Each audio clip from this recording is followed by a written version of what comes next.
සුබ දවසක් කියලා රසවත් රෙසිපි එකක් සමගින් අපේ ආච්චි YouTube channel එකට ඔයාලව සාදරයෙන් පිළිගන්නවා. ඉතින් අද ඔයාලට කියලා දෙන්න යන්නේ සිංහල අච්චාරුව කතා කරන ආකාරය. ඉතින් රෙසිපි එකට යන්න කලින් අපේ ආච්චි YouTube channel එක තාම subscribe කරලා නැත්නම් දැන්ම පහළ තියෙන රතු පාට බටන් එක ක්ලික් කරලා subscribe කරන්න. ඒ වගේම bell icon එක ක්ලික් කරන්න අමතක කරන්න එපා. ඉතින් අපි දැන් බලමු රෙසිපි එක සඳහා යොදා ගන්න ද්‍රව්‍ය මොනවද කියලා. රතු ලුණු ග්‍රෑම් 250ක් යොදාගෙන තියෙනවා. සුදු ලුණු බිග් 10ක් විතර යොදා ගන්න. ඒ වගේම පුංචි ඉඟුරු කෑල්ලක් යොදා ගන්න. පොන්චි ග්‍රෑම් 100යි. පොඩි අඹ ගෙඩි දෙකක් යොදා ගන්න. කැරට් ග්‍රෑම් 100ක් යොදා ගන්න. පොඩි ගස්සක් ගෙඩියක් ඔබට යොදා ගත හැකියි. අවමිරිස් ග්‍රෑම් 100ක්. මාළු මිරිස් ග්‍රෑම් 100ක් යොදා ගන්න තියෙනවා. ඒ වගේම කොහිල ග්‍රෑම් 100ක් යොදා ගන්න තියෙනවා. මේ ළඟට මේ සියල්ලම හොඳින් කපා ගන්න ඕනේ.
මේ සියලුම දේවල් මේ ආකාරයට කපා ගන්න.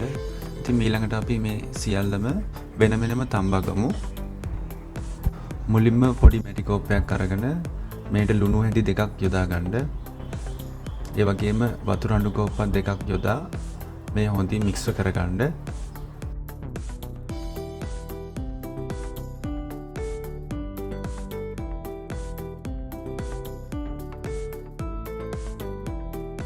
ඉතින් ඊළඟට අපි පොඩි මැටි භාජනයක් ලිපේ තියලා අපි කලවම් කළගත් ලුණු වතුර ටික මේට යොදා වතුර හොඳට නටන ආකාරයට පැහෙන්න අරින්න. ඉතින් ඊළඟට අපි විනාගිරි හැන්දක් මේට යොදා ගන්නවා. එයත් හොඳින් කලවම් කරන්න. ඉතින් ඊළඟට අපි සූදානම් වෙන්නේ අපි මුලින් කපාගත් සියලුම දේවල් තම්බා ගන්න. ඉතින් කපාගත්තු සියලුම දේවල් මේ ආකාරයට මේ පැහැ වෙන්න තඹ ගන්න ඕනේ. ඉතින් ඒ එක් භාජනයකට එකතු කරගත්තට කමක් නැහැ.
අපි දැන් සියලුම දේවල් තඹගෙන අවසන්. ඉතින් මේ පැහැ හිටින්න සියලුම දේවල් තඹ ගන්න ඕනේ.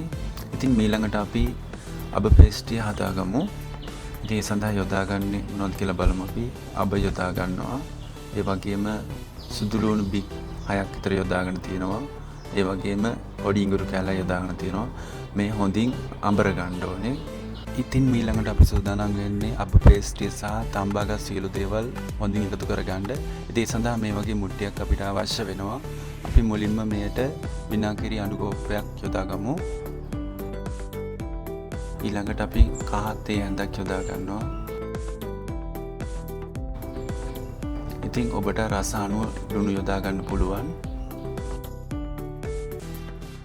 ඉතින් ඊළඟට අපි යොදා ගන්නවා අබ පේස්ට් එක. එයත් හොඳින් මිශ්‍ර කරගන්න. ඉන්පසු නැවතත් විනාගිරි අඬු කොප්ප භාගයක් යොදා ගන්නවා. මේ ආකාරයේ පේස්ට් එකක් හැදෙන්න හොඳින් මික්ස් කරගන්න. ඊළඟට අපි සූදානම් වෙන්නේ කපාගත් තම්බාගත් සියලු දේවල් මෙයට යොදාගෙන හොඳින් මික්ස් කරගන්න ඕනේ.